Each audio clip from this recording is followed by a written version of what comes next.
What's up? Hey, real quick before we start, Roy said we better be sorry. Roy, you can kiss my ass. You're my boy, Blue, but respectfully, kiss my ass. Right, exactly. So here we go. Welcome back to the new and improved, even though we're late, SafeWord. You know who to blame for that? It's always somebody that gotta get ready at the last minute. You know, hey, right? CP timer here, okay?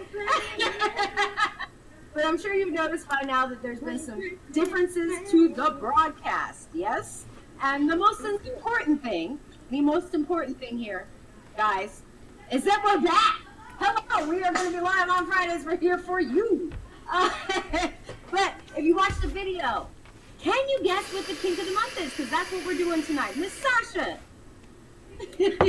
Well, if you're here, which you are, we just need you to go ahead and hit that like button, and then go ahead and hit that subscribe button. Subscribe. So you can stay up to date. Can you repeat that again for me, please? I didn't catch Right. that. Subscribe. Subscribe. Because you need to stay up to date on all your educational content around kink, BDSM, and say women now. Relationships. See how All right. I am. I'm like, For freaking real. Okay, so real quick.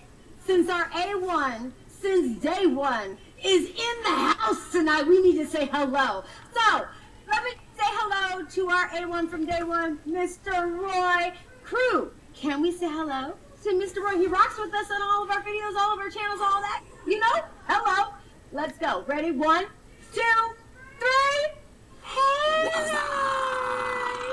Now here's the deal. If you want your shout out like Mr. Roy, you need to subscribe to our channel. Like Mr. said, hit that bell, subscribe, like, leave a comment so we know who you are. All right. But if you just landed on this channel and you have no idea what you're watching, then you've been in a cave somewhere. Because this is SafeWord. And here on SafeWord, we have a safe word of the day. We use this safe word to stop, halt, and completely put a pause on all topic of conversation. So, SafeWord crew, we would like to let everybody know what the safe word of the day is. If you don't know, it's right here on the board. Ready? 1, 2, 3. Position.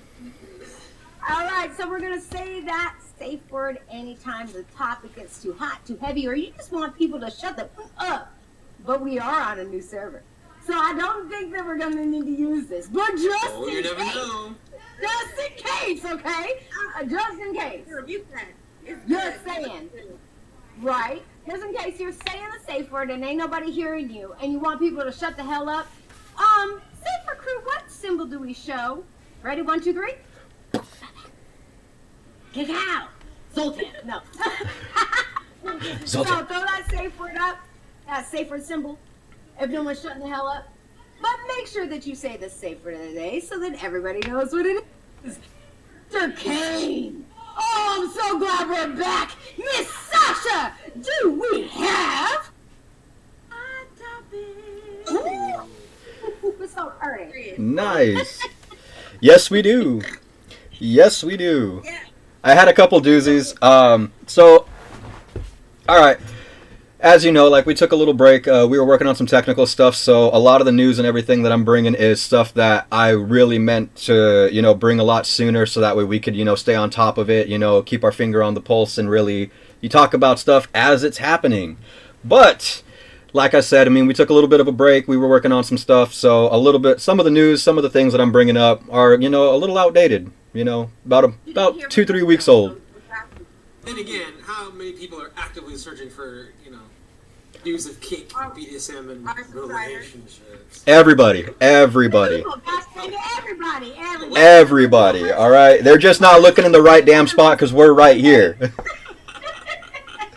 All right. So, I want to start off with something that was a little controversial. Well, not controversial. It's kind of just fucking weird.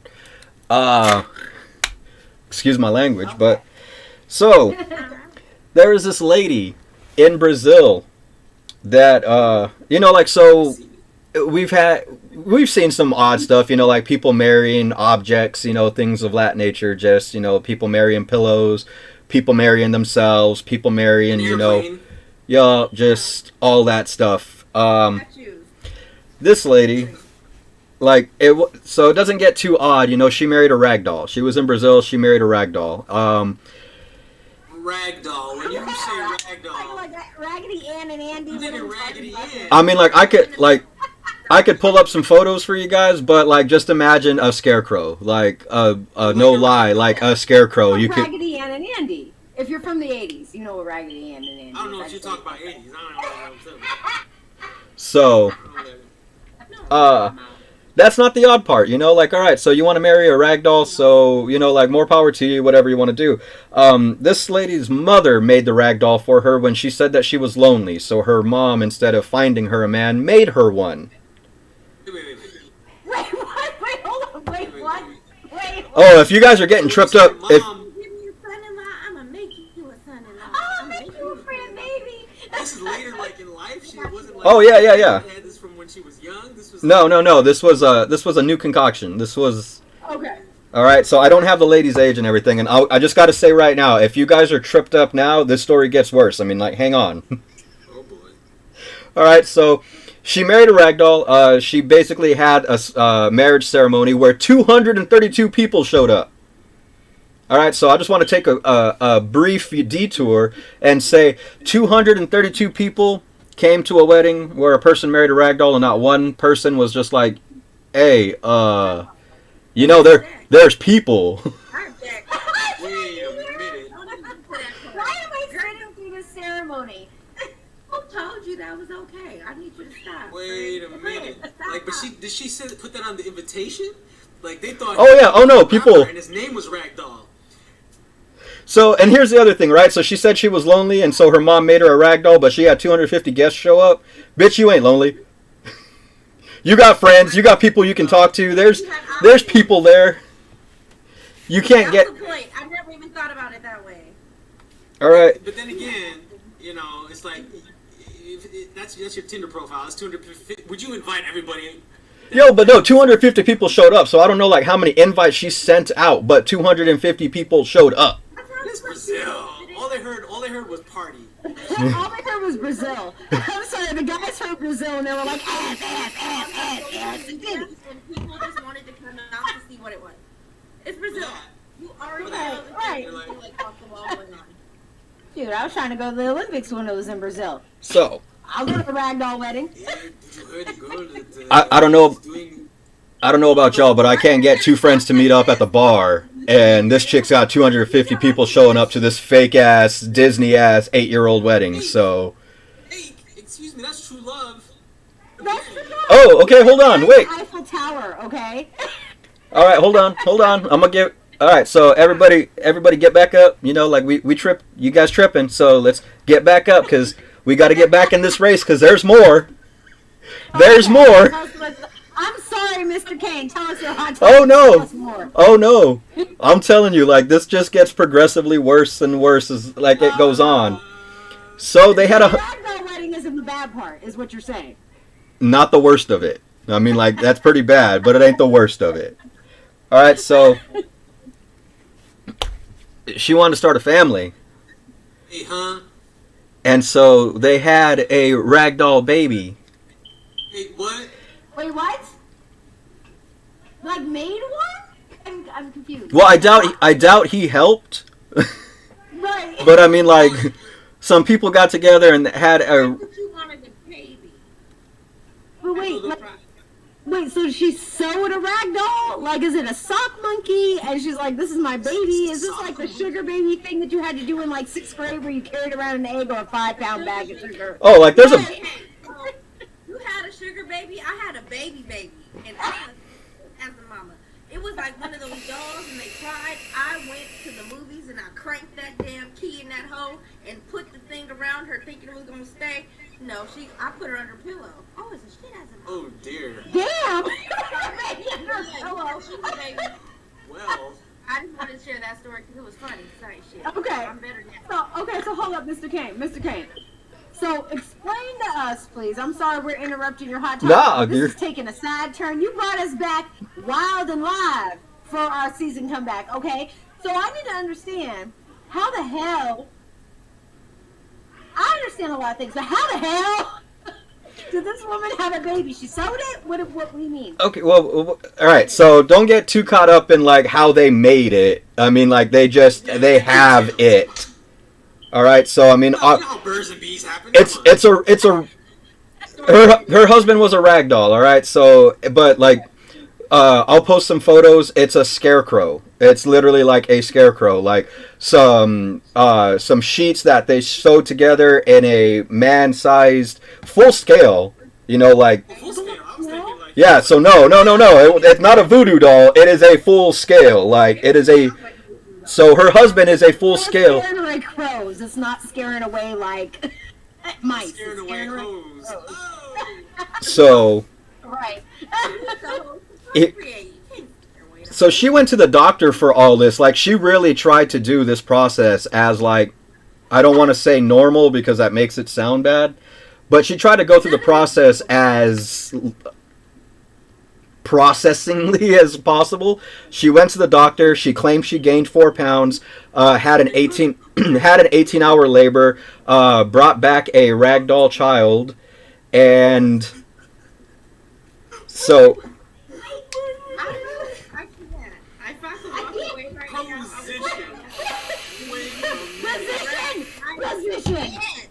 Position.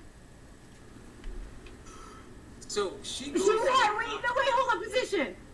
No, hey, Knight called it first. Okay, all right, go ahead. We all call him position on this shit. Okay. What position we in, Mr. Kane? What position? No, Knight called it first. Like, what were you caught up on? Like, Okay, so where I'm caught up on is you said she had an 18-hour labor. Am I wrong? no, she had an 18-hour labor. Okay, so this is just reminding me, and forgive me for this. I watch, some series. So this is reminding me of Handmaid's Tale. And if you guys have ever watched Handmaid's Tale, like the women that can't have babies, or they have. What? So what do you mean, Kane? What do you? So wait, she went through labor. Okay, all right. So All right. I can only give you the details that were in the article. I don't have, I wasn't present for a lot of it. Most of it, any of it. I read an article. You weren't there. You didn't say hike. You wasn't. Nah, so, You're like, I'll catch it. like, He was like, I object to this wedding. the fact, So she goes, doctor, I'm trying to get pregnant with my husband, but he just. oh no, not trying. She went in saying she already was. I mean, like, this was already the process. It's a Donata. Yeah, like, Yeah. like they So she goes. hand stitched, handmade, had a baby. That one's, to scale, baby size. Okay. Yep, stitched together, out the works, full of straw, or I don't know, it doesn't specify what was used. I can imagine it's like some kind of foliage or straw or something for stuffing. Like- It could have been possessed. Because that happens. We saw Annabelle. Very Annabelle vibe. Voodoo, yeah, like a voodoo doll, like, and it comes to life. Yeah, I That's, can see that. Giving me Don't your knock it. no. we'll knock it. All right, so what happened? So they had this baby, Oh, baby. And then he has to and pay. then what? Oh, that's about where the story ends. I mean, just the fact that this lady married a ragdoll and had a baby. But like the odd part of it is that all the people that got involved, like let's take a back step to this and really say, like, you had to explain this with a straight face to a doctor. You had to explain it with a straight face after. Yeah. Okay. Like a doctor had to sit there and be like, "Ugh, okay, you know what? Fine. Like, I want to know that process. Like, how many doctors did she have to go to before somebody was just like, all right, I'll participate in your fantasy. Right. Right? Like, I'll engage in this role play that you're doing. Certified doctor, you can't You need to go to a different profession if you want to fulfill fantasies. It's not. Well, here's the question. No, but no, right? It's money. But no here's money, the no question. honey. No. Here's the question. No one asked you, Mr. Wagner. Position. No one asked you. Here's a question, and I don't know if you know this. I don't know if it was in the article or what.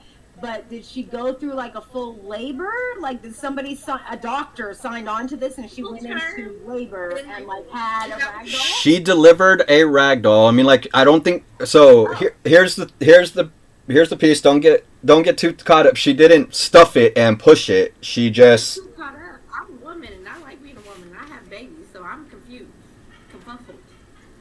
Like wait, hold up, I'm confused. There is actually there's precedence for this. Okay, all right. Good. Bring some knowledge. Bring some knowledge to this. In the old days on the East Coast, I think it was in the UK, there was a case of a woman who was giving birth to rabbits. And it was they couldn't figure out what was going on. They said it was some sort of magical voodoo thing, and it turns out that her and her mom were catching these rabbits in the field and implanting them and giving birth to them. Yep. She would go through the whole process. Doctors would come, and they couldn't figure it out for years. And she would continue to give birth to bunnies. Right. They figured out a way to make it so that when they stuffed them, they wouldn't die. It was like a whole thing. They had scientific research behind it, and they were giving birth to bunnies. I remember reading that. Yeah, that's a thing. So it's a thing. It is. Yeah. But like a ragdoll, like that's not even. So like. I would have loved to be a fly on the wall. Oh yeah. In the hospital room. Oh like, yeah. No joke. Where is she like? Ah! And it's like then it's like. Oh, straw comes flying out. So I'll post a link to this article because there's photos. There's photos? Yes, I'll post a link to this article. There's photos like of the marriage, the reception hall, and her in the actual doctor's office in a hospital bed with another person with her, which I can only assume is her mother, and the ragdoll husband is in the, that one seat that's in every hospital room. The ragdoll husband is in there, and they're all smiles, and she's holding on to like a literal bundle of, I wouldn't say joy, but she's holding on to a bundle of something. Okay, so I'm a physician real quick, okay? Just because if it gets too far off topic, we ain't gonna know what we're talking about. But here's the deal.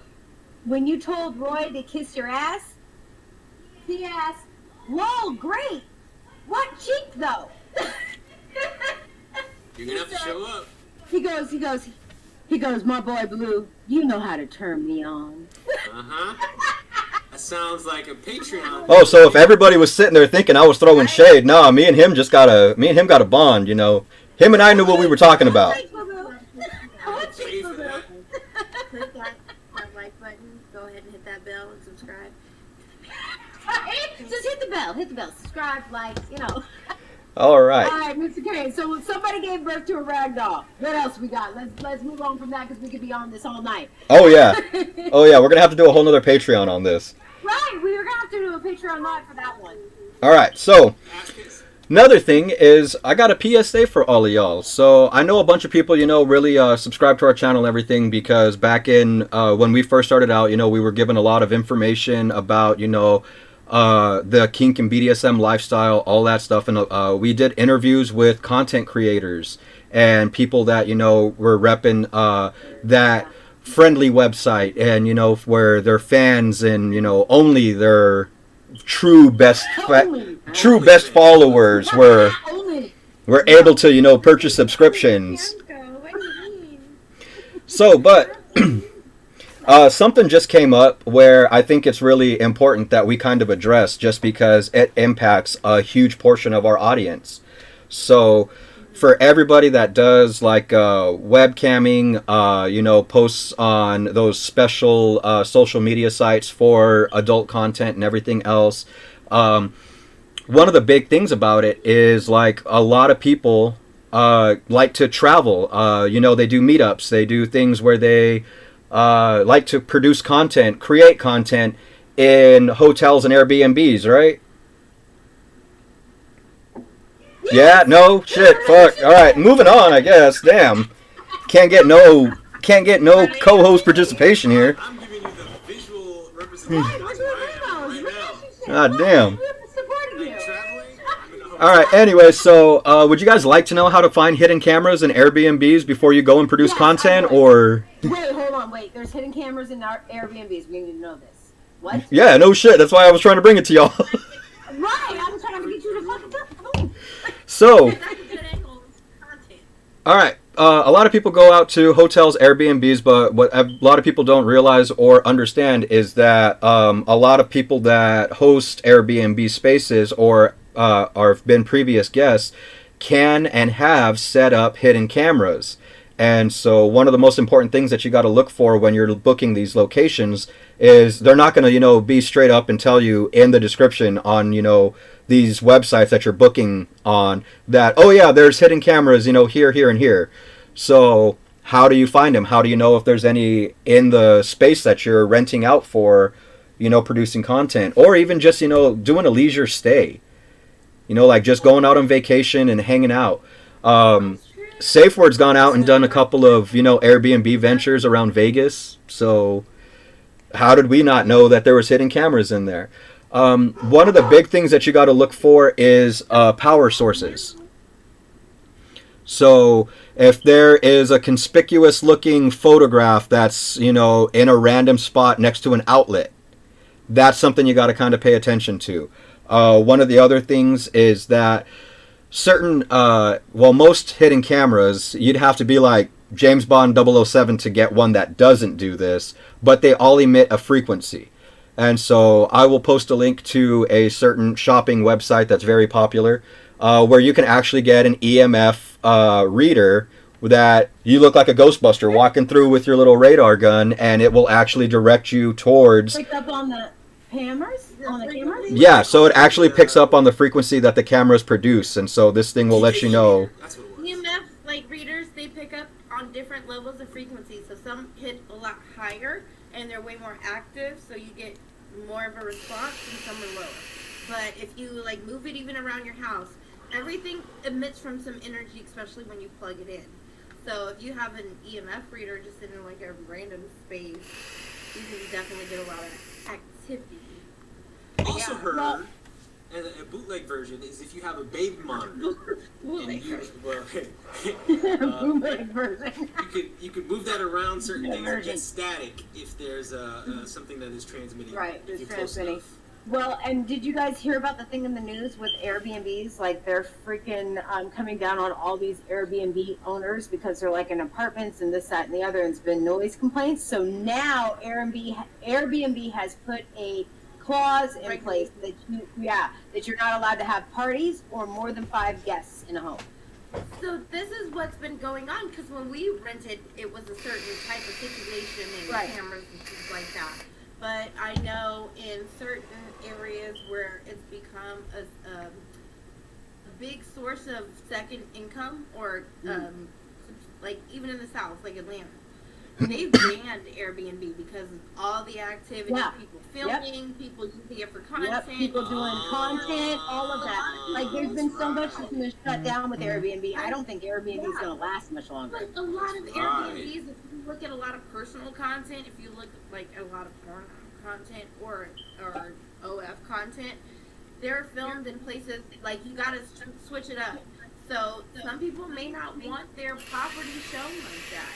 Or they don't want people complaints. They don't want how it looks to Well, and that's why they're installing cameras. That's exactly why they're installing cameras. Exactly. You don't want any baby making happening.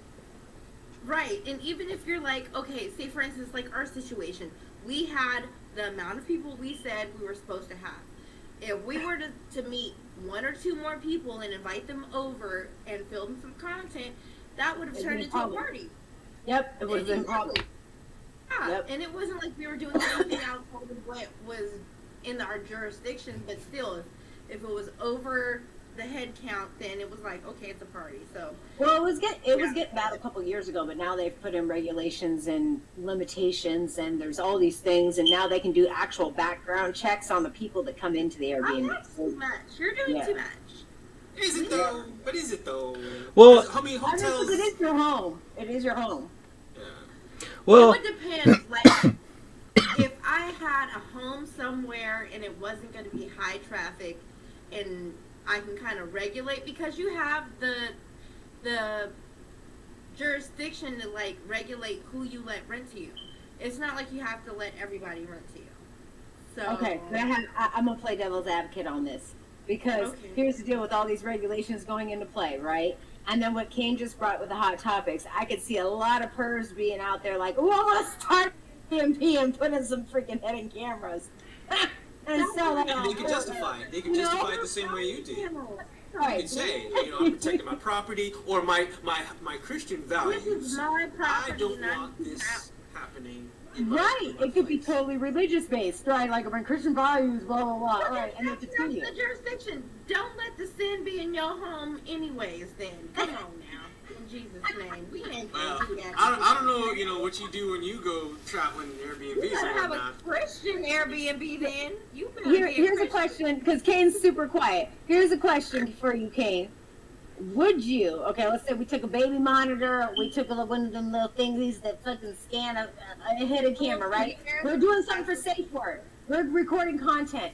Would you be then comfortable, and this is a question for everybody, but I'm going to start it out with Kane. Would you be comfortable then recording in that Airbnb after you've already paid for it? No. No?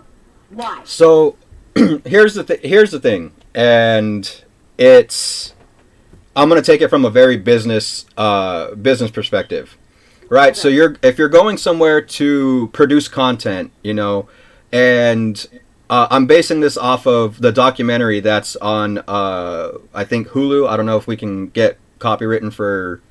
No, not at all. No, you can mention anything. Yeah. So there was a documentary about content creators when OF started, becoming more popular, and they followed a couple of content creators around, and one of the people that they actually interviewed was a gentleman who didn't even do he did kind of boudoir content. Oh yeah. Yeah, so like he was never fully exposed. He didn't do full nude. No. He had a very artistic style, and he had a very good-looking physique, and so really it's just kind of like bodybuilding content. It's like in bodybuilding, it's show. All of it is posing and it's maneuvering in a way to make you look attractive. Right, yeah. But he would do it nude. But Yeah. he used like shadows and stuff to hide stuff. Nothing was ever showing. Never. But if you're a nude model, you don't have to show anything. It's the illusion of a nipple, not the whole nipple. Like Boomerang, it's not the whole nipple, so don't drool. No, it's like I want to show my whole nipple. Okay, so go ahead, Kane. Go ahead. So you're going to produce content and everything, and the whole purpose of doing it is for a monetary gain. Right. And so it's the reason why, like if you're shooting a big movie production, you're not allowed to have like a second camera on there capturing a different angle and produce, the same film just, from a different perspective, So you got your director. The assistant director isn't sitting there with his own setup, and, you're not producing two of the same film.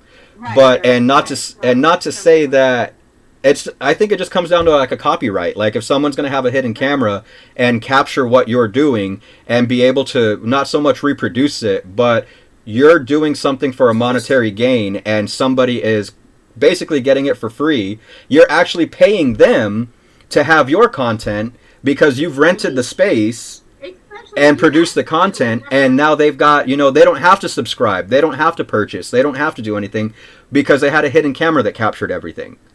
And so I think it violates, a person's business. Yeah, you have to sign contracts and waivers, because I remember when I first started modeling and stuff, a lot of stuff was trade for print, but it had to be in writing.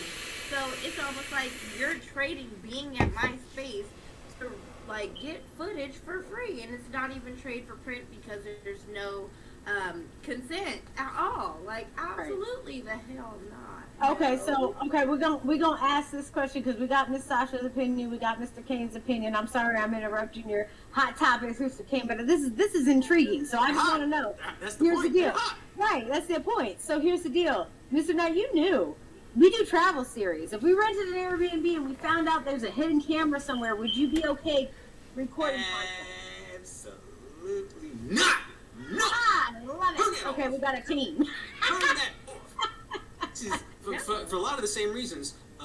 First of all, in a business sense, even a private sense, right? Any sense. Someone else can monetize it. They can monetize it. They can post it before you. It can be in places you did not intend. No. No. Okay. All right. Okay. Well, so, and what's the stops? Violating someone's like personal space, and you didn't consent to that. It wasn't in my contract. We didn't talk about that. So, being able to control your how liberal you are with yourself is not up to nobody else, and it shouldn't be swayed by where you're at or anything. oh, right.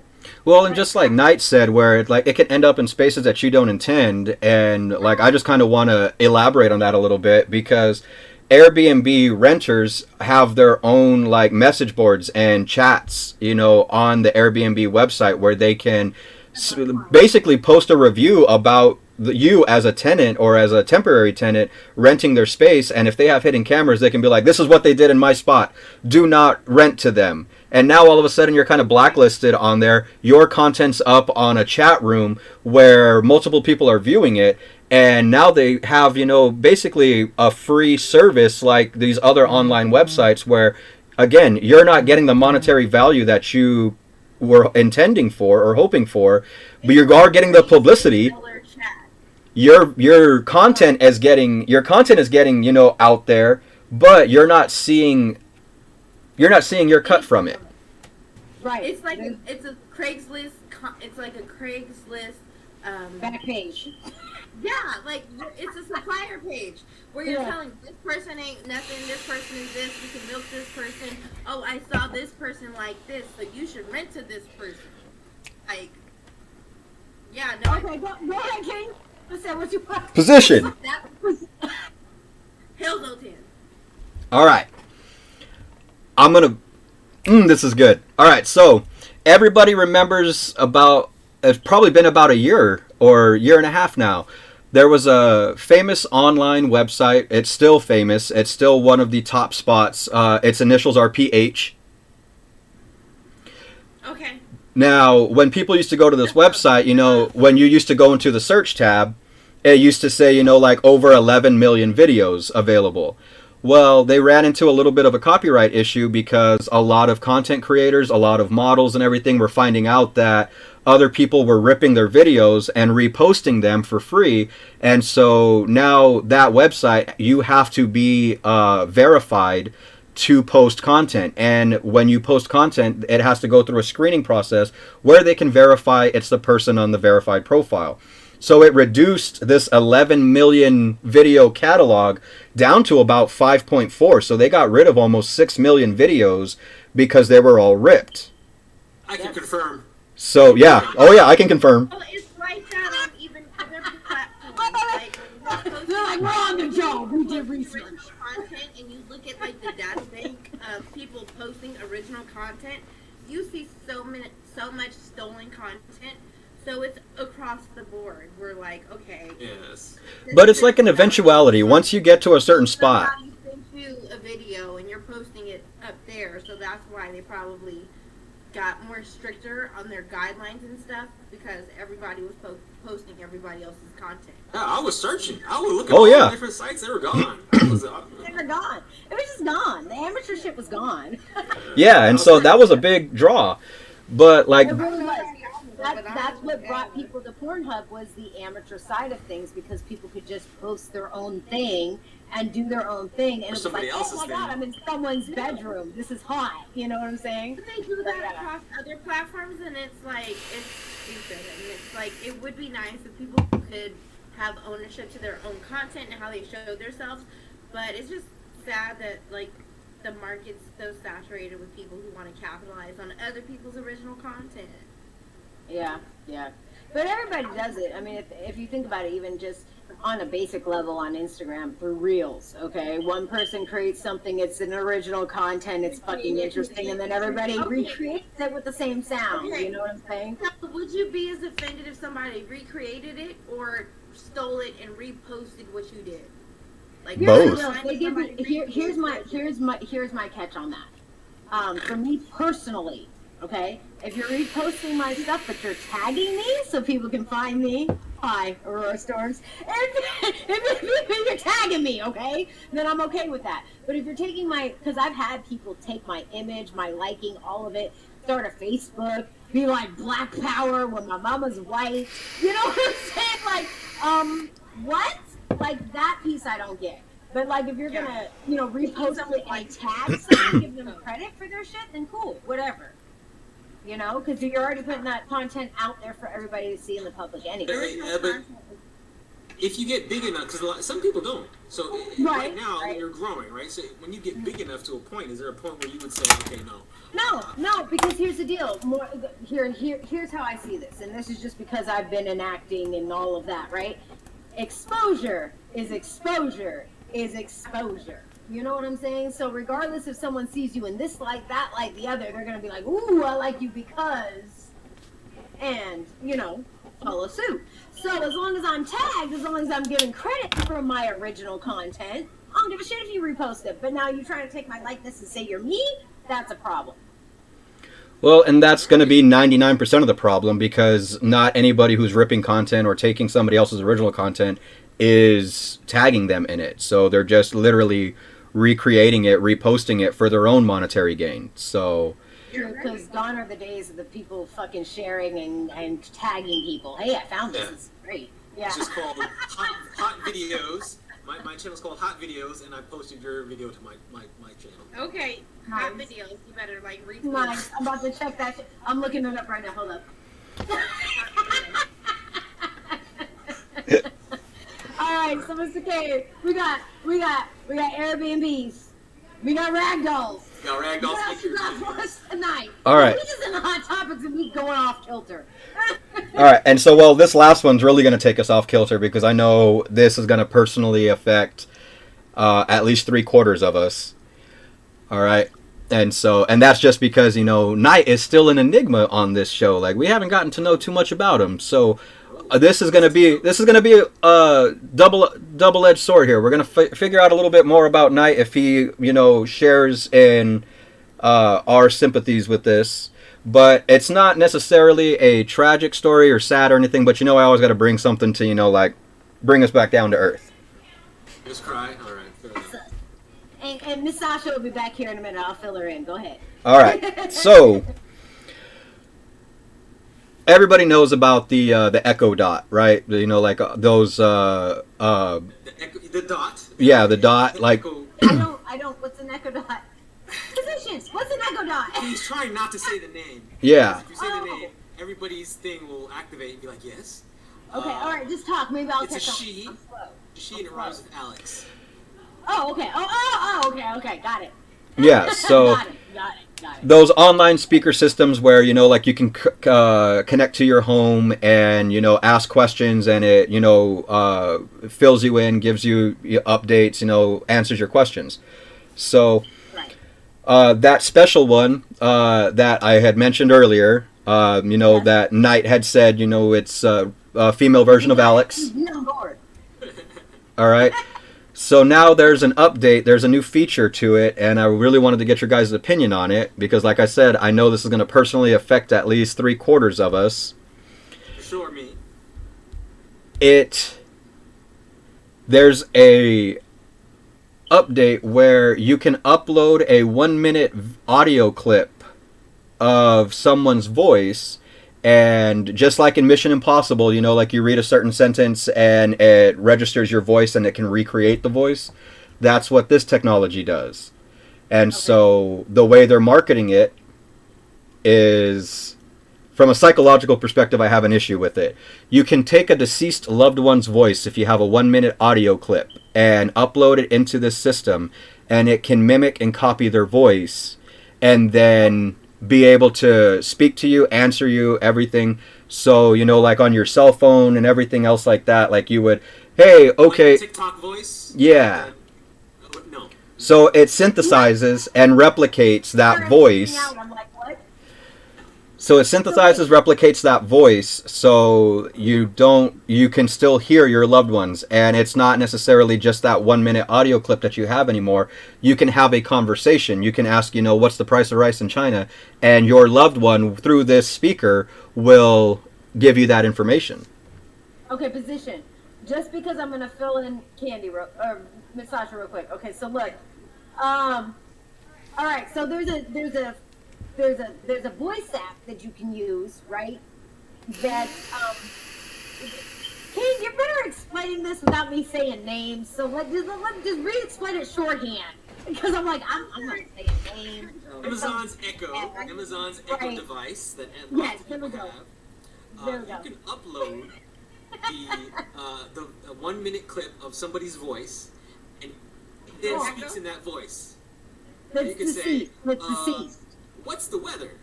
And whatever And they'll answer you. person Okay, so hang on. Position. is really hot. Okay, all right, cool. Position. Okay, go ahead. We ain't explaining this right. All right, so I said this was going to personally affect 3/4 of us, because within the last year, 3/4 of us have lost someone near and dear to us. So imagine being able to, if you had a video of them, and it can be any video, as long as it is 1 minute of audio of them speaking, and this device can replicate that voice and no longer be the generic voice, the default voice. It will now be the voice that you uploaded. Yeah, no, AI. It'll answer you. Little AI in the person's module, Voice. like in their Yes, module. yes. Or if you have a video visually and auditorily. Yeah. Then it would replace whatever the visual or auditory representation of Yes. your hard drive would be.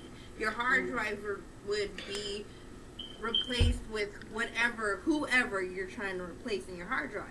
So, okay. I've got a quick. So, Memory or whatever, not necessarily your hard drive, but you would replace So- memory with who you want them to be. all right, we try to beat around the bush with this too much, and it's getting too confusing. My wife is deceased, all right? It's no big secret. We've talked about it before. I'm a widower. If I had a 1 minute audio clip of my deceased wife's voice, I could upload it onto this system, and then that system would be able to address me and answer me with her voice. Yeah, So, absolutely. how do we... But here's a question. Is it AI? Does it like learn? Does it? It's like the TikTok respond voice. to you in a new It way? speaks. It learns- Yeah, it okay, so speaks it's in like, full- it's not like yeah. it's a recording, it's like, it's responding to you, it's learning what you're saying, and it's responding Responding according to to you. you in the AI voice, and it's replacing AI as opposed to that person's character is replacing the AI. So it doesn't necessarily learn the personality. It doesn't necessarily. So how you would use it? How you would use it now? Like I without activating everybody's device in their home who's streaming us right now. If you were to, You might as well burn it all down and do it.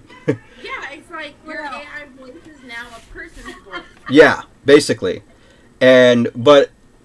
Here's where we start drawing lines. Here's where like the opinions really start coming in.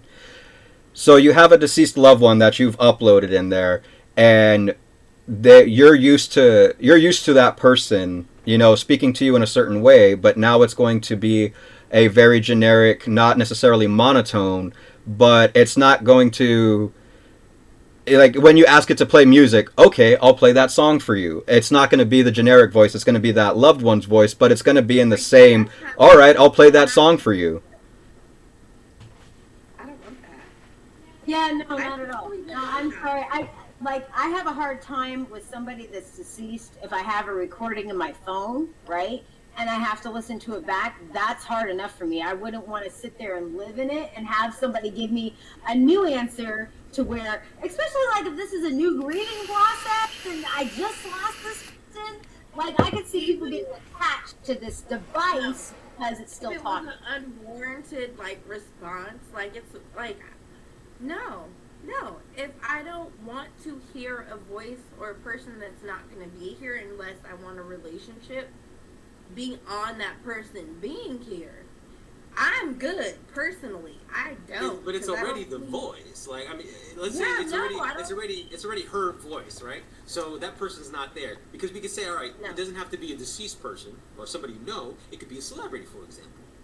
So you can pick your favorite celebrity, and that person could respond to you, or not even a celebrity, someone you're dating, somebody you like. Is there anybody that you like enough that you want to hear them every time you're like, No. what's the weather? No, Okay, it's like- so I'm going to interrupt this and make it a little bit lighter because we got a comment from a viewer. Okay, so let me play devil's advocate. You can get it in Kane's voice and hear Hot Topics, insert Sasha's voice, all week long. Who wouldn't want to hear Kane give you information all the time? Me. Shut up, Mr. Wagner. No one asked you. No one asked you. You're The viewer did. Not to drop. The viewer did. Kane, just give us info. Kane, give us info. All right, so hold on. Let's do this. Hold up, wait. Hold on. Okay, so I just got to say this right now. If someone's going to take a 1-minute audio clip of me and use it to deliver their information daily, where's mine? Where's my cut? Like, Hello? Where am I? like I better be making at least 16 cents every time that motherfucker every time I'm telling you what the weather in Tahoe is that day. Negotiate your contract. We don't know him. He don't go here. No, I do go here. Like, I'm dead ass serious. If somebody copied you, Miss Sasha, and was like using you to figure out what the weather was in Washington D.C., sit right there. Hey, Sasha, what temper? How long do I cook spaghetti noodles? But it's not 16 cents. We capitalizing. We ain't doing 16 cents a share. I'm telling you right now, if somebody was using our voices as their audio right now, we'd be like, hold up, wait. $5 an episode, and you have to buy a season, so that's a rack. Get out of here. Oh, Anyway, and real quick, I'm gonna interrupt one more time. Because we live, so we gotta make sure we get these comments in, okay? So Mr. Roy, our A1 since day one, said we're gonna make Knight jealous of the Kane and Roy romance. Oh. Tonight! oh, he said, No. God, take you out of time. Competition is healthy. All right. Competition is healthy. Competition is healthy, I like it. Things fresh, and maybe you'll just like something new and different every now and again. Hey, Roy, I just gotta say, Roy, you ain't been here the past couple weeks. Like, we've been missing your comments, so. Right, for real. Where you at? You ghosted me, goddammit. Like, what do you mean? What you talking about? What you talking about? Position, what you talking about? What you talking about, Willie? Love you, bro. Roy used to be commenting all the time. I know we've made at least 3-4 videos where Roy wasn't a part of it, so. Right, you didn't say hey, Roy. Yeah, what's up with you guys? I would have said hey every time. Just I'll keep come that. back and be nice to you. Oh, nice trying to get it on the good side. You saw her, right? He said, I would have said hello every time. Every time. Mr. Wagner, I'm coming here acting like you just Every time, Roy. time, Roy. All right, so that's all I have for hot topics today. I mean, that took so much longer than it needed to, but that was why I brought them, because I knew that we were going to talk about them for a minute. So I'm glad that we enjoyed this. You brought it back with a bang, and I appreciate it. Like, you came in, you slammed it down. We couldn't even shut up because, like, the stories were so good, we had to comment. All right, but let's get into the show because we haven't even told anybody what the kink of the month is. So thank you, Kane, so much for your hot topics. We will have a soundboard soon, just so you know, so I don't have to go woo and pop. All right. All right, so if you watched the kink of the month, I want to know if you guys could guess what it was, because I kind of was very elusive with it, but the bang bang should have given it to you. But it was there, but it wasn't all there. It was in secrecy, and if you can think deep, then maybe you caught it. All right. But the kink of the month. Let me just ease into this. All right. Because I just don't want to throw it out there. Can you play it live? Can I play it live? What, the video? He just wants to reference. I watched it. It was good. It's good stuff. Yeah. Did you watch it? What happened? Well, I don't want to spoil it. That's what I'm saying. But those that didn't catch the video. Okay, could we do anybody who watched it but didn't know, what did you guys think it was? And comment down below. Right, You need to exactly. like and subscribe anyway. So what Right. you thought So it just was? comment down below on what you think the kink of the month was, Comment, right? the shit mouth up. If you knew what was going on or you thought you knew, I need you to comment down below. Okay, so we've taken a whole sidetrack. I'm not even gonna leave this in no more. All right, it was nymphomania or hyposexuality. All right. Yeah. So here's the deal. With the kids, that's what we said. Right, but there's actually a very interesting history behind the term of nymphomania. Right, it was used as a term that was referred exclusively to women who had an overactive sex drive in the 19th century. Right. So Or you've never heard that? Yeah, no, and the crazy thing is, I've heard that. Google it, put in Nympho. Just put in Nympho, because that's a very questions for thing. once you're done, but yeah, go ahead. Right. But okay, so if you put in Nympho into the Google search, the very first thing that's gonna come up is like women, hypersexuality, overact, women. Medieval times. But no, it used to be it used to honestly be a grounds for admitted, like, to be committed into a mental institute, right? Yeah. And the common method. Okay, just here. I'm gonna ask you, since we all talkative tonight. I'm gonna ask my crew. What do you think the common method or treatment was once you went into the mental institute for being a nymphomania? Or hypersexual, as it's called today. Straight to the doctor. I'll take care of that. Thank you very much. It's like, yo, I got you. I got you. I just electroshock Okay, therapy. but Guy, I'm on you to think on a therapeutic level. Okay, back in the 19th century, what do you think was the treatment for something like this with women? I know the answer, unfortunately. And it's not pleasant. Okay, Mr. Kane, would you like to tell us what that treatment was? So, Did you come with the info? And we all want to hear it. So, the common method of treatment for hypersexuality or nymphomania back in the day, Miss Sasha actually did mention one of the treatment methods, which was electroshock therapy.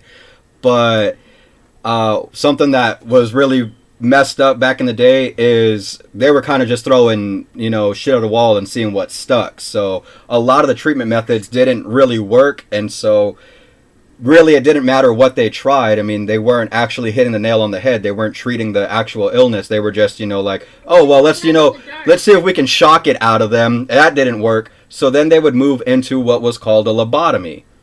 So, real quick, story time. Lobotomy, a surgical operation involving an incision into the prefrontal lobe of the brain, formerly used to treat mental illness. The intended effect was to reduce tension and agitation. However, side effects included apathy, passivity, lack of initiative, poor ability to concentrate, generally decreased depth and intensity in their emotional response to life. So basically, put them in a vegetative state. Made you brain dead. Much. Pretty and the history of Lobotomy. it is gruesome. Made you brain dead. Gruesome. And they did this. They did this for people that just wanted to get laid. Right. Okay, so You I mean, have what to does the overactive lobotomy imagination. consist of? We're so upset about this. Okay, so what did the lobotomy consist of? I mean, was it overdone? Like, when did that? Do you know when that stopped or anything, Mr. Informational Kane? So actually, the last. Can you reference the people, like, what can they reference into to like visualize what a lobotomy is?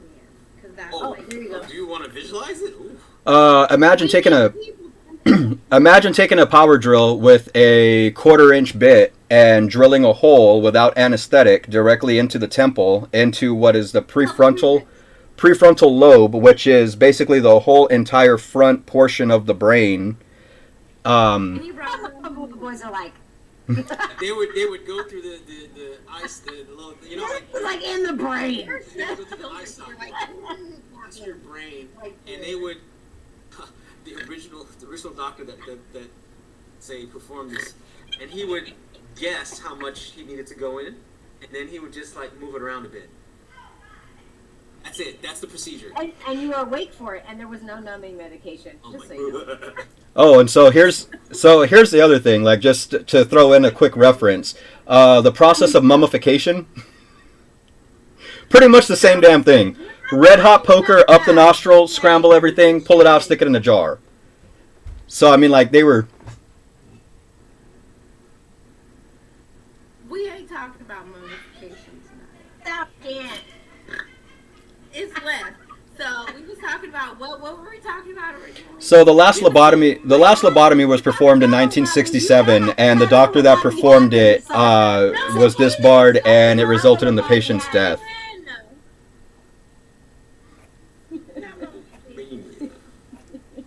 All right. So this procedure, how long was it carried out till? I mean, did people die?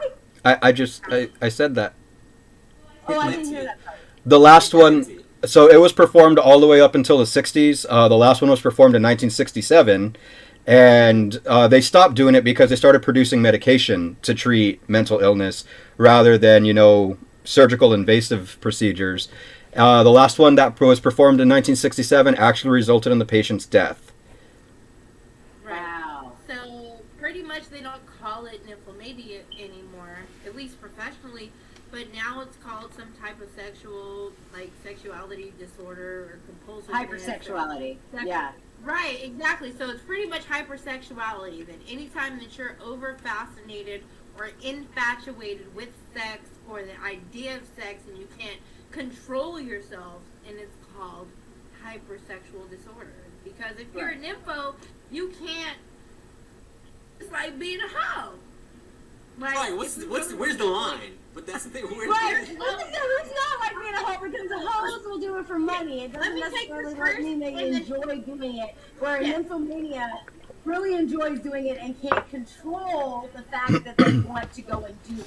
So let me get my answer first, and then everybody else can, because I'm excited to do this. So, I would say nymphomania is finding stimulation and being able to gain stimulation from any and everything going on around them. Period. You can capitalize and make any and everything sexual or sexy time. Like mine. Well, yeah, but there are certain An specific elbow people. is sexy. A kneecap in the back is sexy with the sweat. It's like your undercrease is sexy. That's nymphomania. Any and everything could be it and could get you on. That's what I would personally say nymphomania is. Ooh, that jello looks sexy as fuck with that whipped cream. Ooh, that's amazing. Okay. Position. We ain't talking about jello and whipped cream right here. No, look, we don't let that shit go. Position.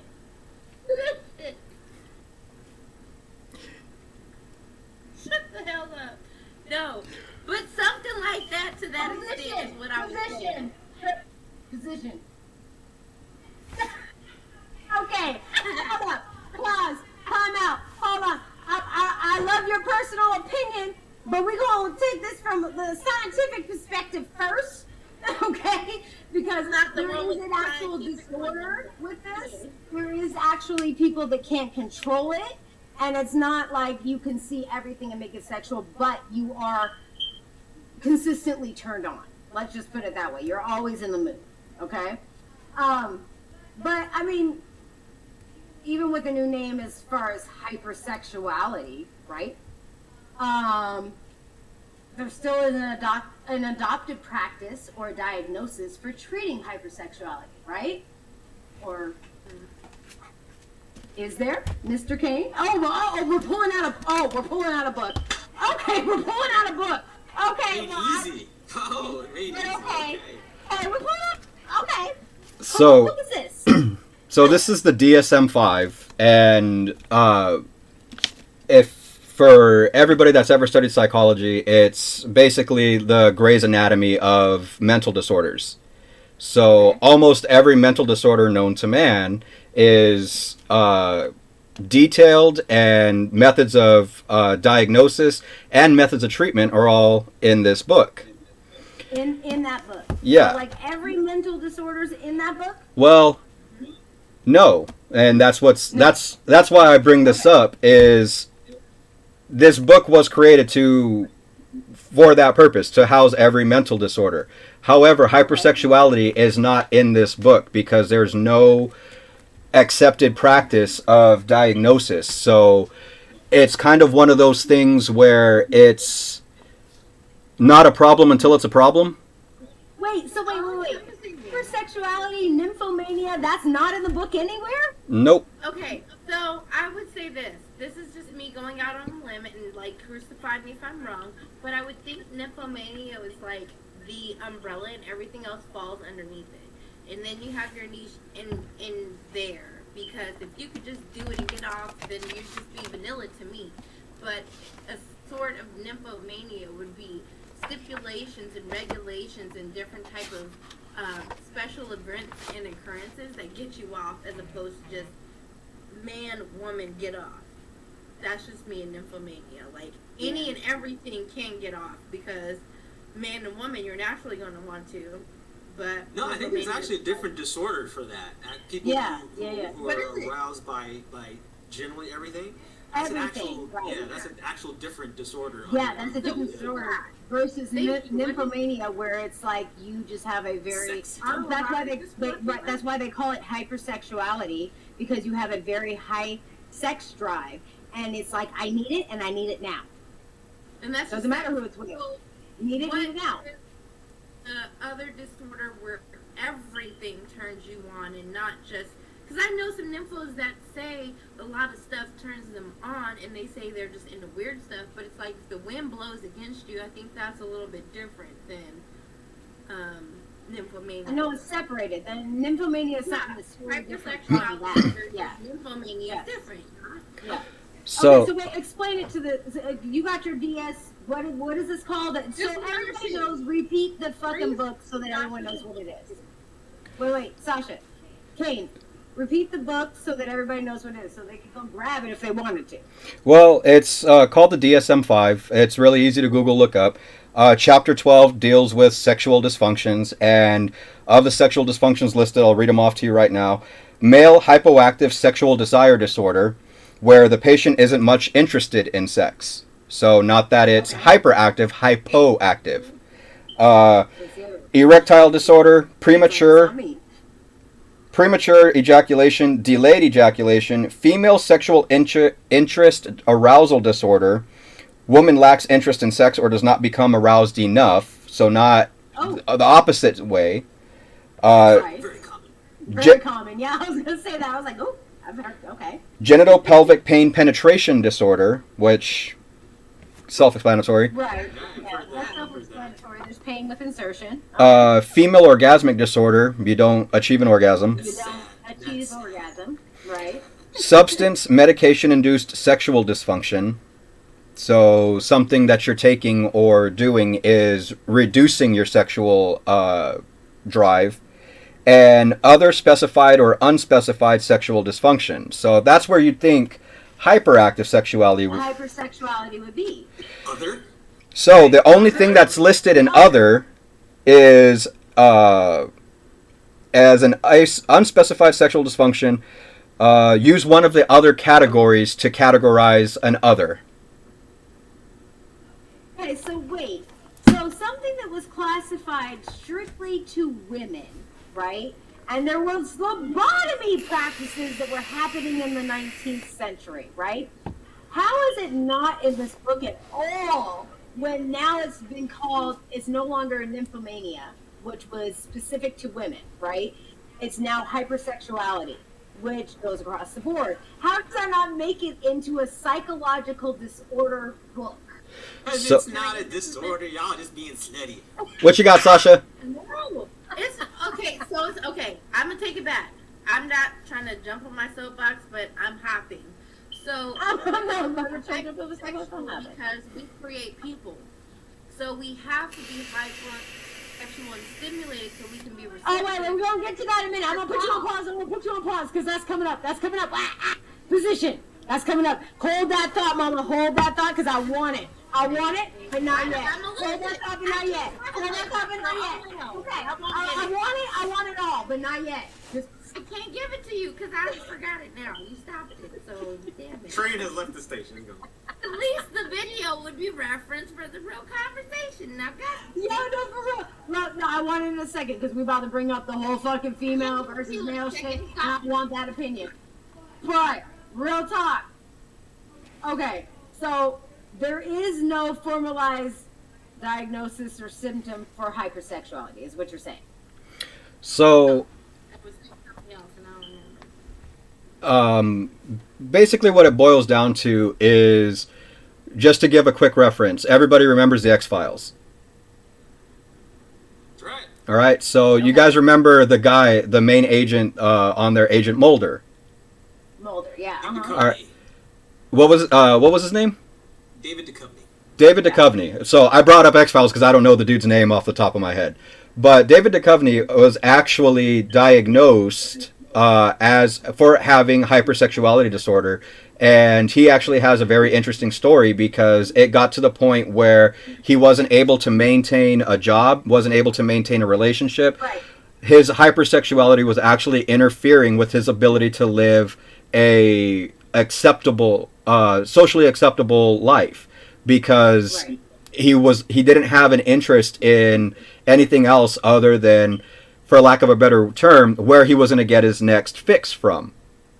And so it wasn't something to. The episode of Black Mirror where there was a doctor and he had like a brain receptor like Cap because he wanted to feel what his patients Yes, were going through. yeah. But then it Yeah, got and to a he got point where addicted he to it. got so hyper stimulated by whatever he felt them going through, so it was beyond physical, like it was beyond a heart attack. It was like, damn, if I'm making my girl hit 10 climaxes, I'm trying to feel that. So I want to feel what she feels when I bite her. So enough was never enough in that situation. So hypersexuality is like every and anything turns you on. It's the sweat in the back of your kneecap. It's Goddamn, you are on some sweat on the back of kneecaps, like.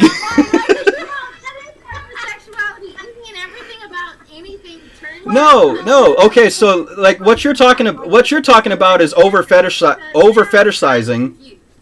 Okay, so I'm trying to alleviate your confusion. Position. Hold on, listen. Okay, go ahead. So I'm trying to alleviate your confusion. So anything and everything turns you on isn't necessarily hypersexuality. It is an over fetishization of everything else. So that's actually associated in a different part of the brain, to where, so if you can imagine, like, as the brain in like sections, the part of the brain that has to deal with sexual desire is somewhat separate from from the arousal part of the brain. So what you're discussing is the arousal portion of the brain is being overstimulated by its environment. So anything and everything, the wind blowing through the trees, you associate. So it's also your arousal part of the brain and your association part of the brain. Now, hypersexuality is your desire. So the desire to continue. So over fetishization of something, you can be turned on, doesn't mean you'll act on it. Hypersexuality is acting on the stimuli, which is separate. So maybe I'm looking at it different. So I'm gonna just say I'm looking at it different. Position. I got a comment of all comments. You ready? I'm gonna break this shit up, and we're gonna laugh, okay? What about nightly arousal? For people who have to deal with night, and he just turns everyone on. Get out of here. Where are they at? Don't start. Leave him alone. I can tell you. Mr. Most Knight, people deal. you're my friend. How most people officially. deal with that. Roy, leave him alone. No, wait, that wasn't Roy. Hold up, and let Knight respond. Oh, that was it. Yeah, it's very common. It's very common symptom, and usually the best thing is to visit the socials, mine in particular, and Get your fix. Because apparently Unite, you turn everyone on. That's how I deal. That's how I deal. Look for the links in the clicky things for him. Okay. Links in the clicky things. Link in the clicky thing. So literally, you're saying there's no formal diagnosis to this, yes? For the yeah. Okay. Yeah. You know So what? well, okay. Okay, so Knight, what do you have to say on this? I really want to hear what Knight has to say on this. It's a very interesting point because a few years ago, a lot of actors were getting in trouble and going to rehab for what they called sex addiction. They were one, I think Matt McConaughey was one of them.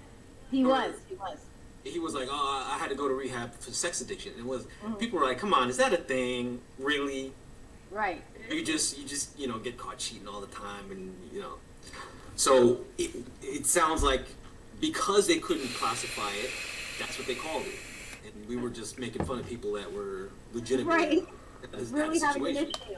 Right. Well, and so here's my perspective on it, and I'll try to keep it brief, but I really think that the reason why there isn't a formal diagnosis is because it's one of those things where it's like, if you're having an issue because you get it everywhere, then it's an issue. But if you're in a committed relationship and only getting it from your partner, you could still be at the same level. But if you're only dealing with like a monogamous relationship that you can't be satisfied or enough, like you and your partner are going at it, 4 or 5 times a day, that would be about the same as a sexual addiction for somebody else getting it everywhere else. It would just be more socially acceptable for you to be doing it in a monogamous relationship. So trying to divide that line, draw that line, is where the diagnosis portion of it, I think, hits ahead.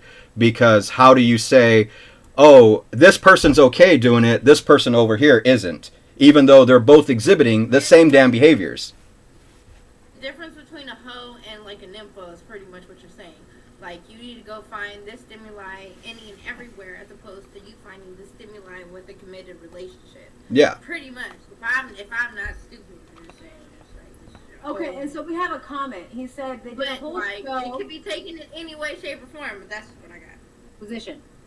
All right, so we have a comment. They said they did a whole show on VH1 about sex rehab with Dr. Drew. They even had Tiger Woods' mistress on there. So this is a very common thing. Tiger Woods. Tiger Woods' mistress. Some people who was the freak? The mistress or he was? Okay, think of it this way. Some women are comfortable being the other woman, and that has to be from some type of sexual stimuli or interpersonal social stimuli.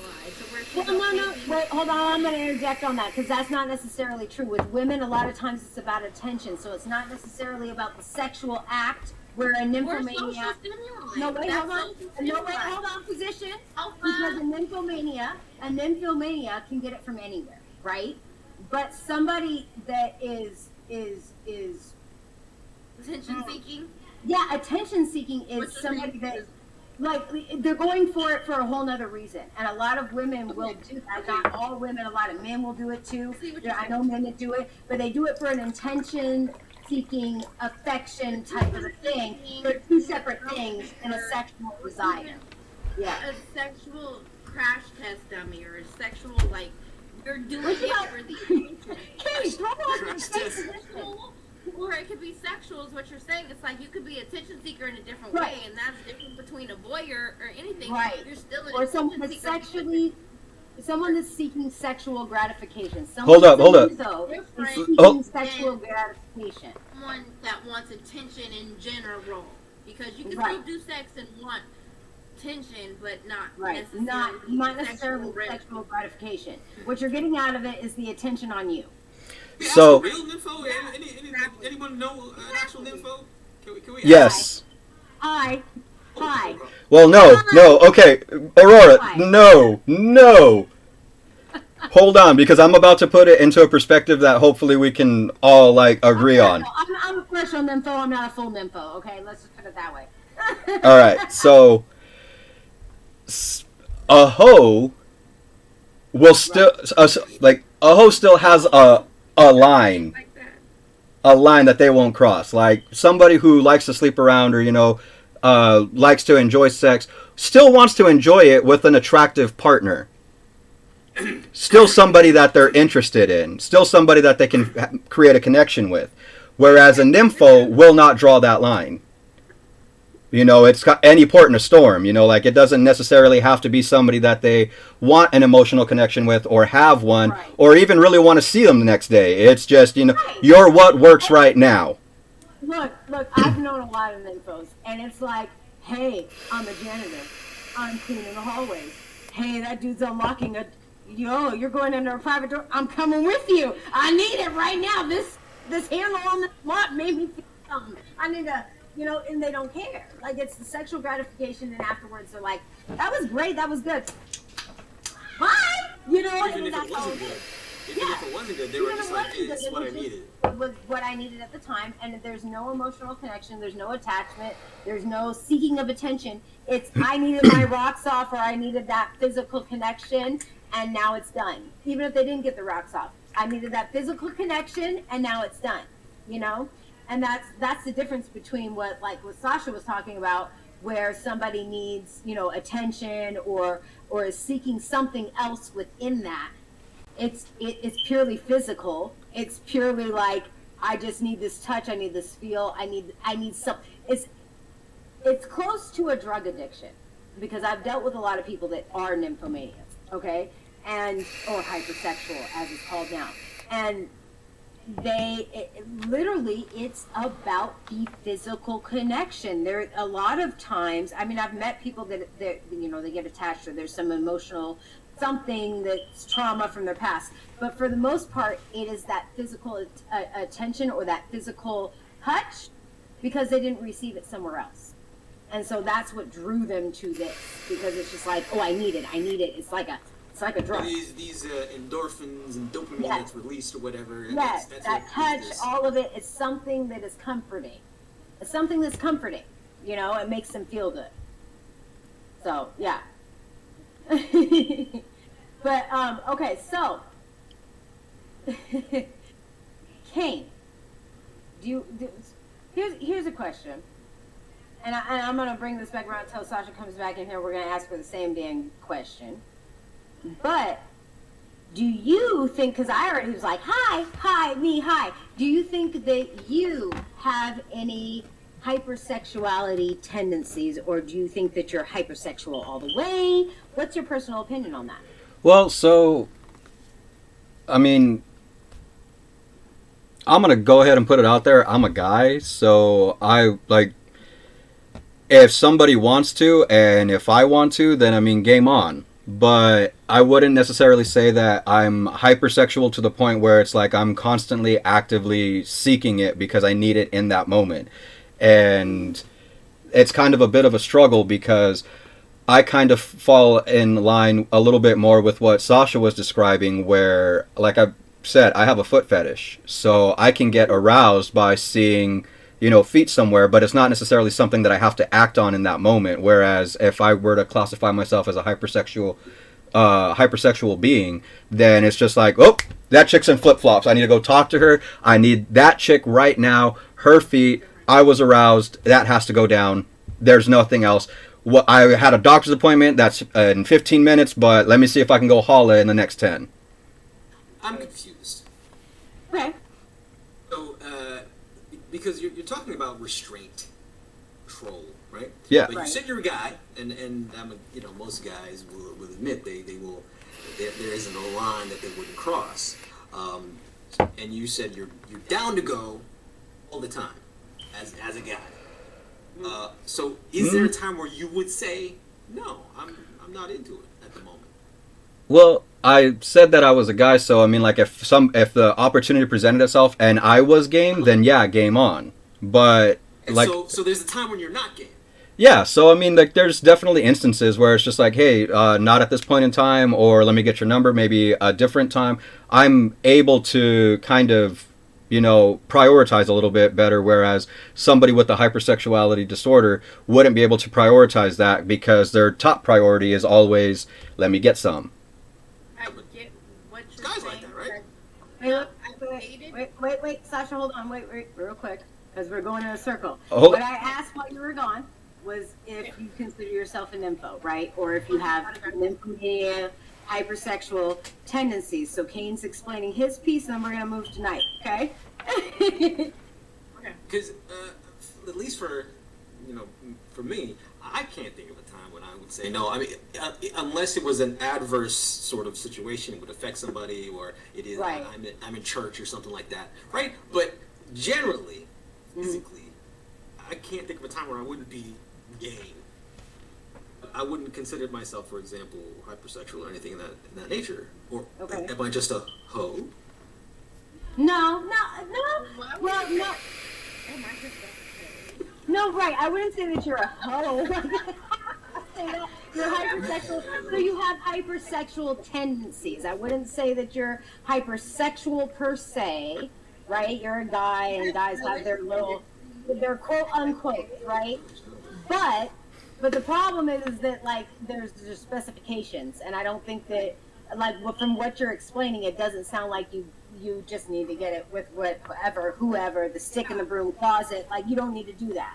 So there's a limit to your hypersexuality. There's limits, and there's contingencies around it, right? Right. I would say it's not a need. I would agree. It's not Right. a need. It's not a need. Right. Okay. I'm a sapiosexual person, so that means a lot of things make me sexual, and that's a lot of things that turn me on. So mentally, you can have conversation, you can retort on the same things. There's so many things that can turn you on mentally with someone to make you a sapiosexual person. So that means damn near everything turns you on if you're connected with the right person. But if you even look at it from the perspective of someone who's in a kink, there's a lot of things that turn you on, so you're like damn near down for anything because you're into kinky shit or stuff. So it's like You're you're kink. into You just so look at much- him. He was like, Yeah. So if you're like a kinkster and you're really into it, it's like, okay, you're almost capitalizing on every situation and be like, so you're like, yeah, you're down to it, like you're ready. Okay, but here's the question. It's you personally. Do you Okay. think that you're hypersexual? We're not talking in general. We're talking, Miss Sasha, are you a nympho? Or do you have nympho tendencies? Okay. No. So in a relationship, when I'm in a committed relationship where I know we're on the same page and we're doing the same things and we're about each other, then absolutely I am. Absolutely. From the time I wake up to the time I go to sleep. So What that's are you with that talking person. That's that with person. my person. And So I you know have, that okay, so that's hypersexuality tendencies. That's not my necessarily being hypersexuality right. there we depends go. on my trust. I'm There gonna you go. be so like to the point. My hypersexuality depends on my trust with whoever I'm dealing with.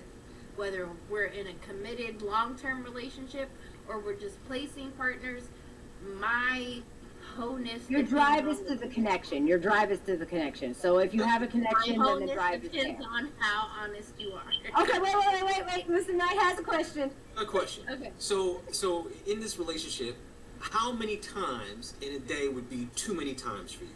Ooh, There's that's a good question. There's no too many times. That's nymphomania. There's no too many. No. My person.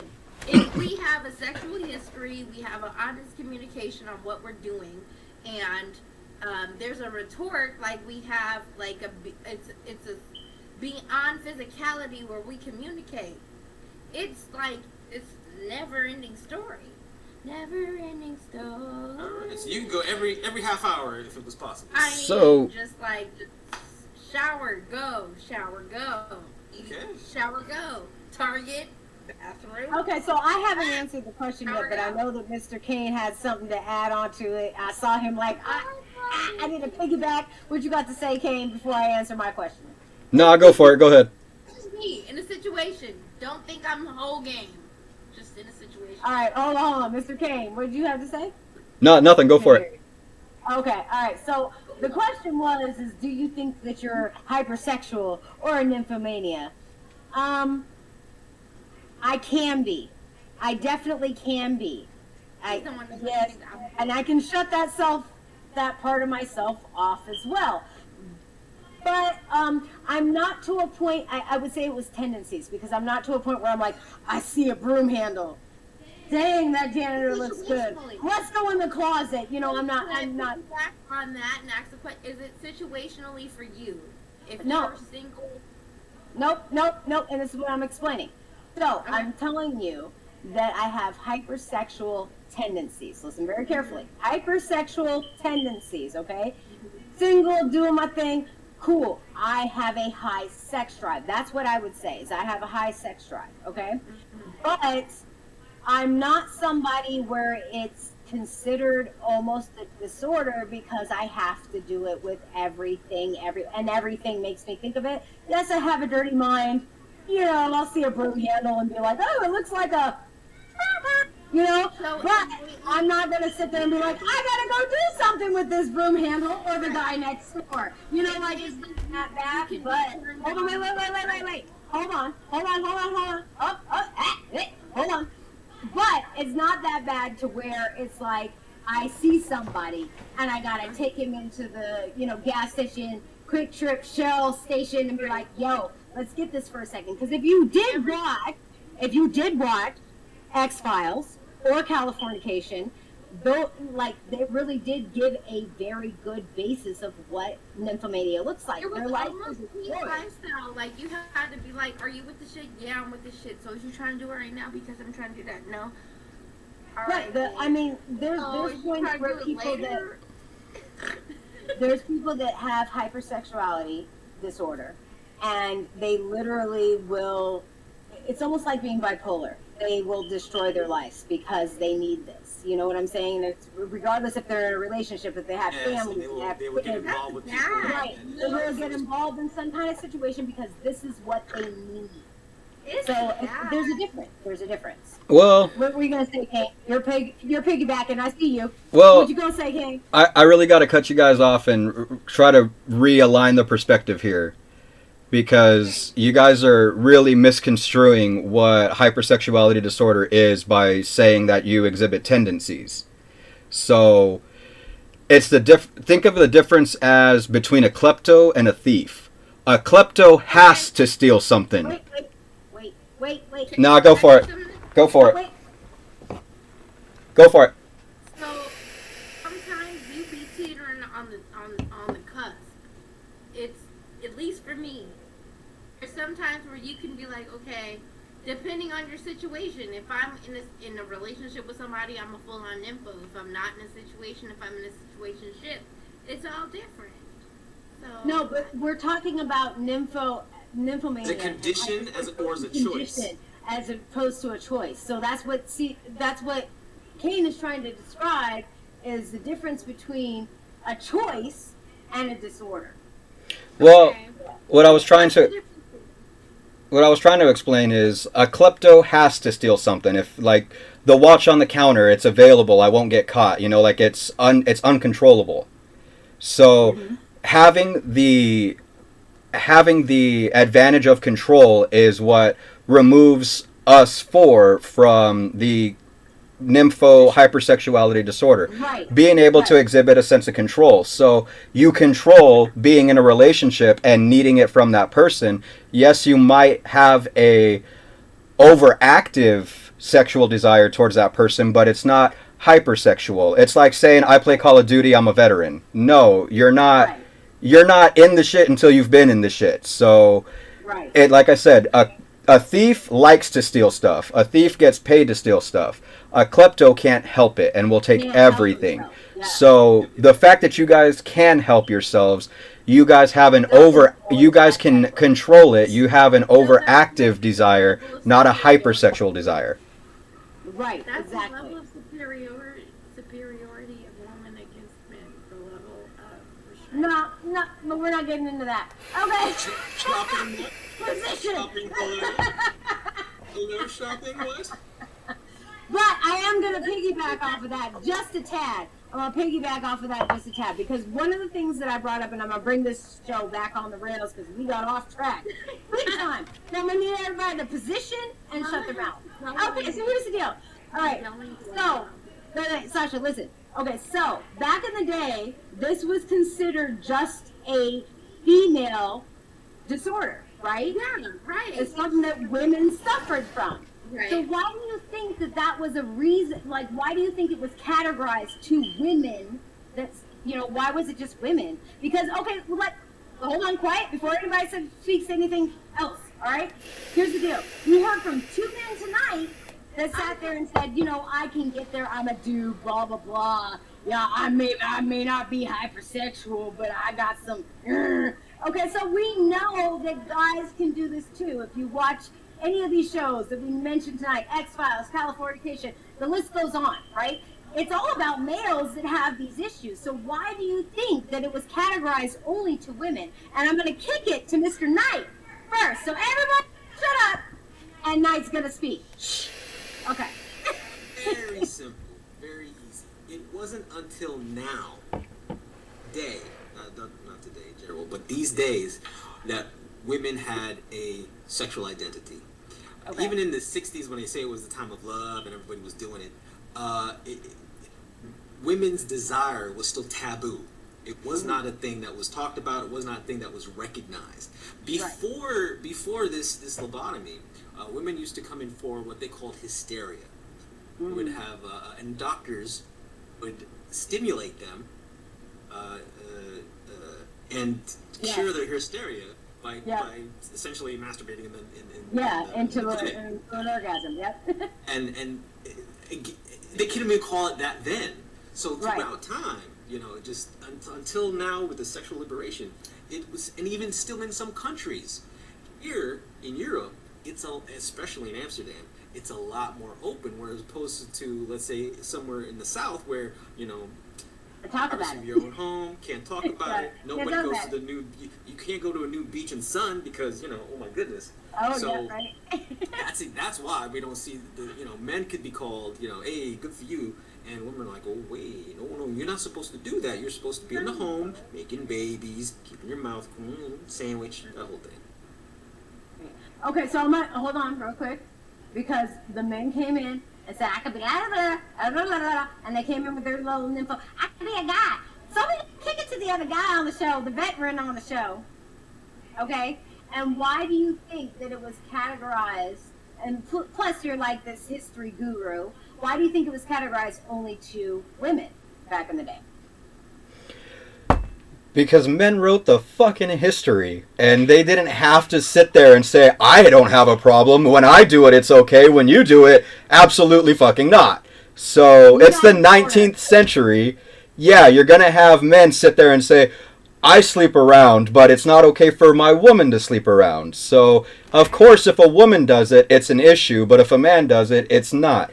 We're just like Knight was saying, the sexual liberation of today, I don't even want to call it a sexual liberation because we still have terms like hoe, whore, prostitute, sex worker, things like that, instead of, self-employed,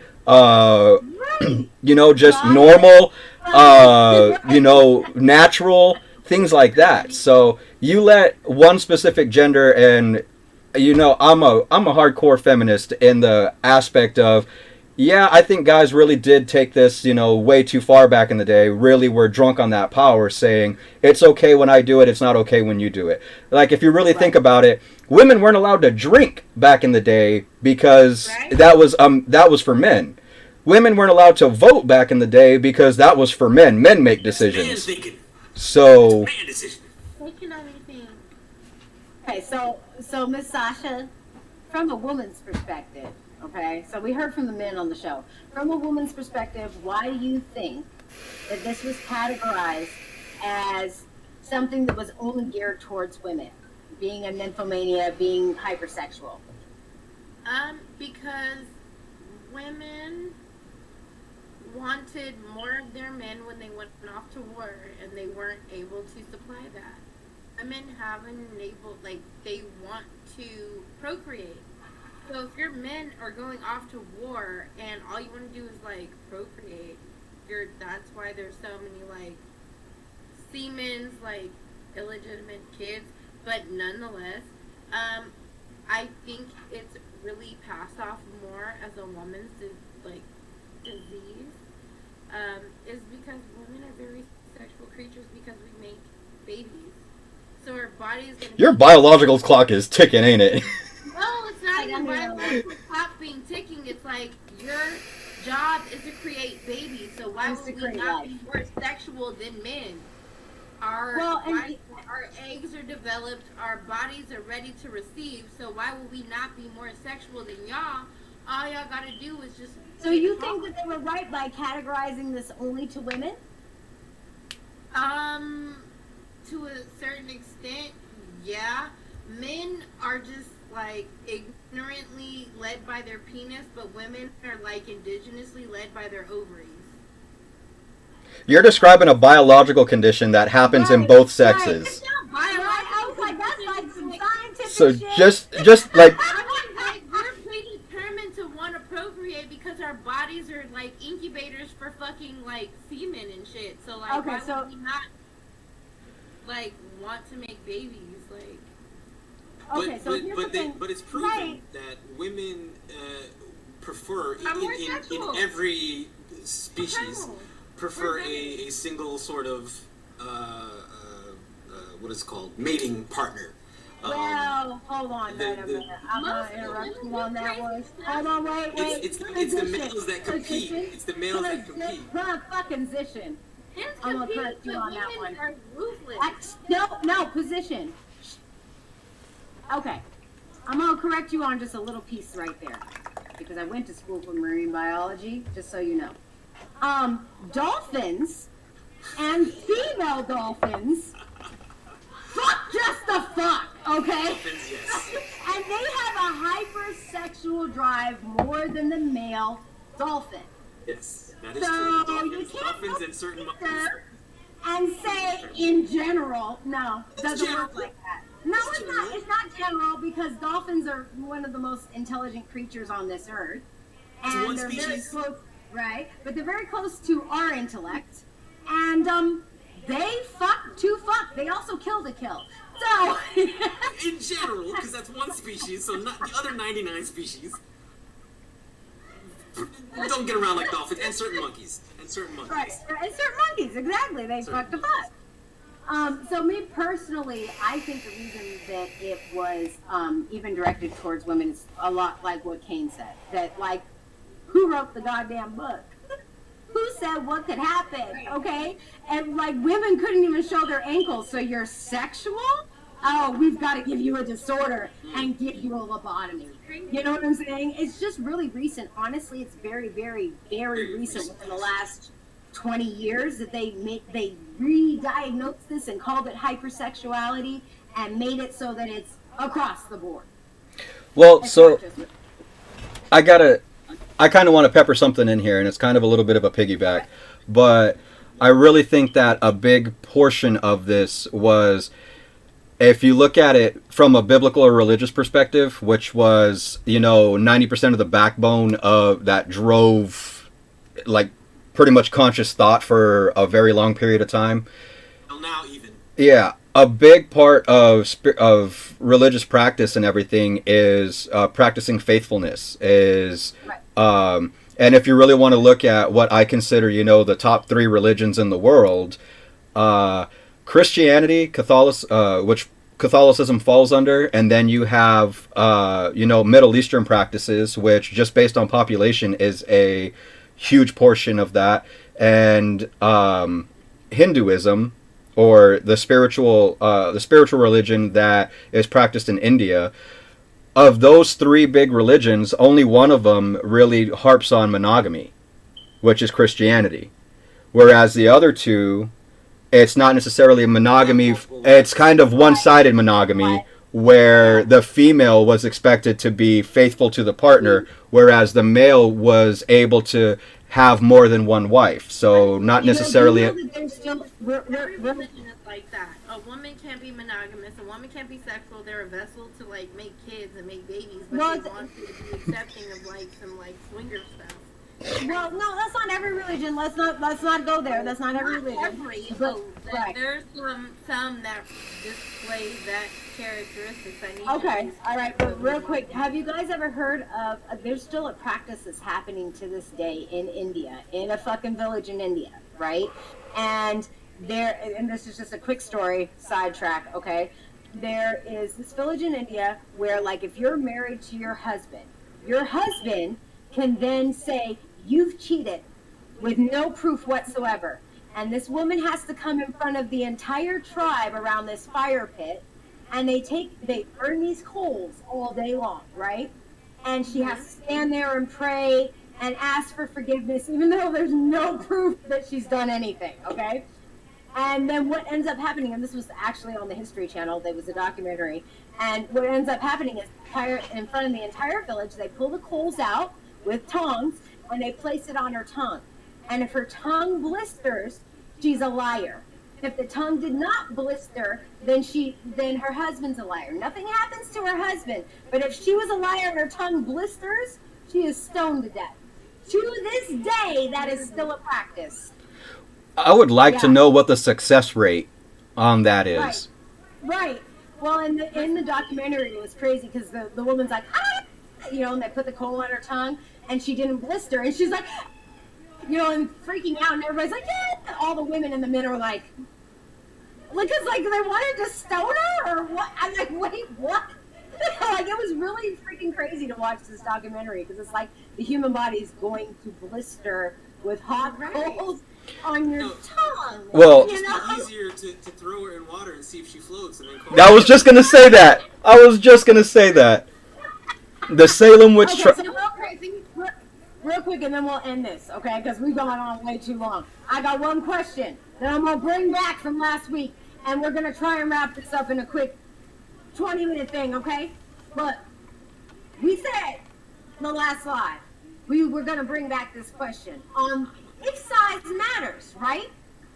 So we're not taking it from the girl's perspective first.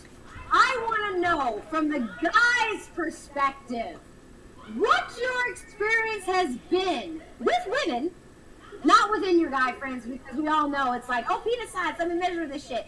No, I want to know with women, have you noticed or has it been a factor in your life to where size matters? Yes. And we're going to get to Kink. Yes. Yes. Like, give us a little bit, elaborate a little bit. Because a Knight's going to elaborate, so I'm going to need to elaborate. Well, I'll be honest, I'm not that well endowed, like I'm kind of, I'm bumping up the average. I'm a little above average, but when it really comes down to it, I've had a lot of negative experiences with multiple partners that weren't satisfied with above average because they wanted that, yeah. Baby arm. And I learned a long time ago that, because it used to be offensive, like as a guy, I mean, like that's definitely damning to an ego. And right. when it happens, and I don't want to say often, like I disappointed a lot of women or anything, but I mean, it really only has to happen like once for it to be like, like a bad feeling.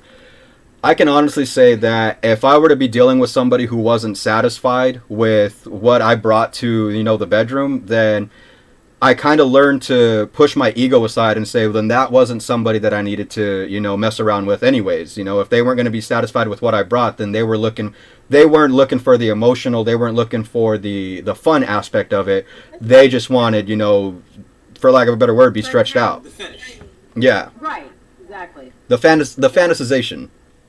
Okay. All right, Mr. Knight, we're going to kick it to you. That was a great answer. I'm appreciative of that honest, very clear, very concise answer for other men that are sitting there going, what the hell's wrong with this? So, Mr. Knight, tell me what you experienced. Size. All right, first of all, I would say I'm unfortunate not to have some of the situations that other guys have to deal with that are, let's say, they call them micro or sub-sized penises, because that's a thing. Not everybody is the average, right? So I haven't had to deal with that. Okay. But being of the brown persuasion, there's a particular stereotype, that runs with it. Yes. that people have, especially when you have a large shoe size like I do. So okay. So there's a certain expectation, and that of course affects reality. Right. Generally speaking, I have been informed, because that's the only way I know, size is not such an important thing on there, specifically looking for that particular fetish or fantasy. And there are different things that you could do to supplement. There are tools and maneuvers that really negate anything that is beyond what they were expecting. Now, in my personal case, I have been told that it is it's both sides of the spectrum. Sometimes it's too much, sometimes it's not enough. So it's really just dependent on who you're with sometimes. Okay, just real quick, and then I'm gonna kick it to the girls. Do you think that that's affected your performance in the bedroom? Hey. Yes. Yes. Okay. Mr. Knight. I would say because, but it's a personal thing. Because I never want anything less than 4 stars. Right. I'm aiming for the 4 stars. I never want anything less than 4 stars. Dinner was yummy. Okay, if you don't know what that is, go watch Boomerang. But here's okay. So from a girl's perspective, I'm gonna start it off because I know Miss Sasha got some stuff to say on the side. Okay, or maybe not. But we're gonna end it with her because she always got something interesting to say. And mine's quick. My thing is this. All right. You know that saying? It's not the size of the boat; it's the motion in the ocean. That's what I live off of. As long as you know what the hell to do with your memory, we good. We good. Okay, so Miss Sasha, what do you think? Does size matter as a woman? From your perspective, not anyone else's, yours. Like you said, it's not the size of the boat, it's the motion of the ocean. I would say I'm a size queen, but like I've had some to my size make standards, but they did not meet performance standards. Okay. And vice versa. So I've had some that did not meet my visual expectations, but they met my performance-wise. There we go. I will say that's why I'm such a natural sapiosexual, because if you free my mind, then the rest will follow. So that's a different. But that's why I keep guessing, y'all. It's anyways.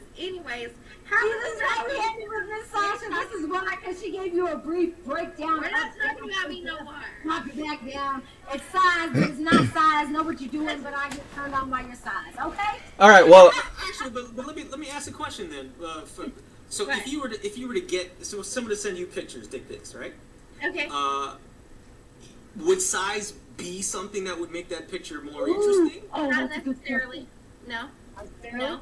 Because, like I said, I lead more with the sapiosexuality, because if you can be genuine and have a retort in that, it doesn't necessarily matter how endowed you are, because your endowedness could be enough because you're endowed. So it's yeah. The turn-on's here. No, yep. That's why I don't know what the fuck I got going on. That's why you don't know. Yep. Exactly. Okay. It was a great live. We gave a lot of opinions. We were interrupting each other. Mr. Kane, would you like to take us out? Because this has ran way too long. If y'all want to catch more of these long lives, you need to join our Patreon. I'll put the link in the description box below. But Mr. Kane, can you please take us out? Yep, sure thing. All right, thank you everybody for joining us tonight. We appreciate it. Welcome back, and we hope to see you guys next week. Remember, hit that like and subscribe button so you can stay up to date on all of the content, everything that we're doing. You guys definitely want to not miss what we got in store. So we definitely got some goodies waiting for you guys. So make sure that you guys are staying tuned. But for tonight, go out, have some fun. Go exhibit and exercise your right to have hypersexual tendencies.